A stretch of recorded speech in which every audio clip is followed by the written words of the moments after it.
JZR Trike. Do you think kit cars are just fragile toys, built to sit in garages rather than hit the road? Think again. The JZR Trike, born in Britain in 1990s, shattered that image by combining vintage charm with raw motorcycle power.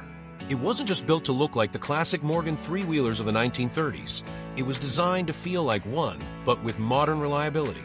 At its core, the JZR Trike is built around a tubular square steel chassis with fiberglass reinforced body panels, giving it both strength and lightness.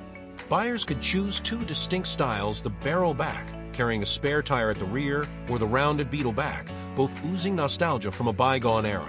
But unlike fragile antiques, this machine allowed builders to install engines that changed its personality entirely. The earliest versions used the Honda CX 500 V-twin engine, but as years passed, builders went bigger.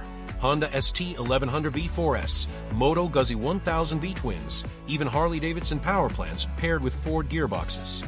That meant owners weren't just buying a kit, they were creating their own custom beast, ranging anywhere from 50 horsepower to over 100, depending on the setup. And it didn't stop at engines. With Ford Cortina suspension, Escort steering, disc brakes, and motorcycle gearboxes, the JZR Trike handled with precision. Many kits even offered an electric reverse gear, something most motorcycles could only dream about. Inside, walnut dashboards, leather trim, and wood shift knobs completed the retro racer feel.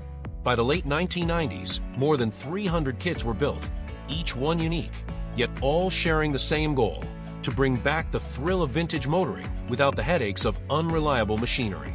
The JZR Trike was, and still is, proof that enthusiasts don't need to choose between nostalgia and performance. So here's the real question. If you could build your dream machine, would you keep it true to the past or load it with modern power to make it roar louder than ever? Backhand index pointing right, tell us, would you take a ride in one of these?